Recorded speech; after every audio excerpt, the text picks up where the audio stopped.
Se antes vos pedí que fixerades así, agora vou pedir que cantedes. Porque fixemos un refrán a partir do poema que o único que di é máis nós somos lobos de mar. Entón, ides ver na primeira estrofa como vai, que sinxelísimo, e a ver que sabes, se queredes cantar, non?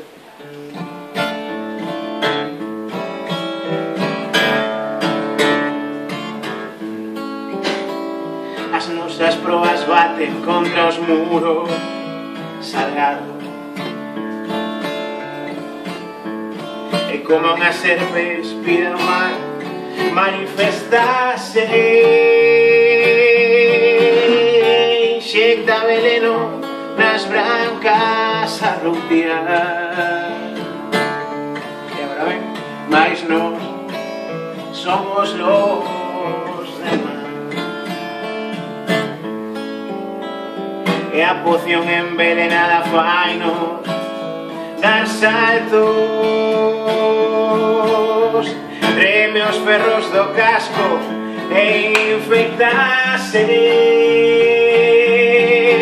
da sustancia tóxica que nos paraliza. A ver agora.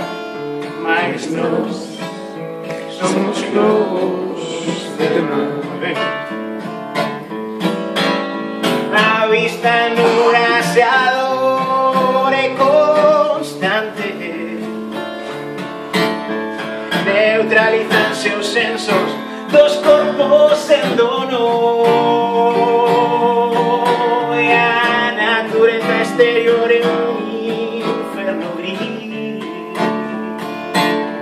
Pero ahora, mais nós somos los demás.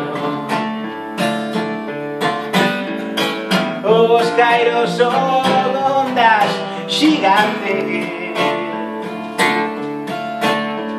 que nos mueven a todos.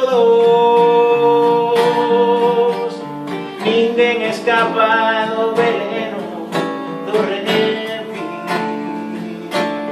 Pero ahora,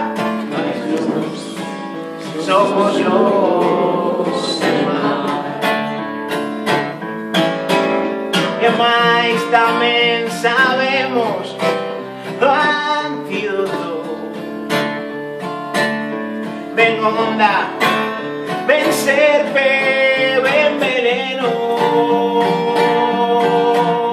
que nos somos los demás, que nos somos los demás, que no somos los demás, que no somos los demás.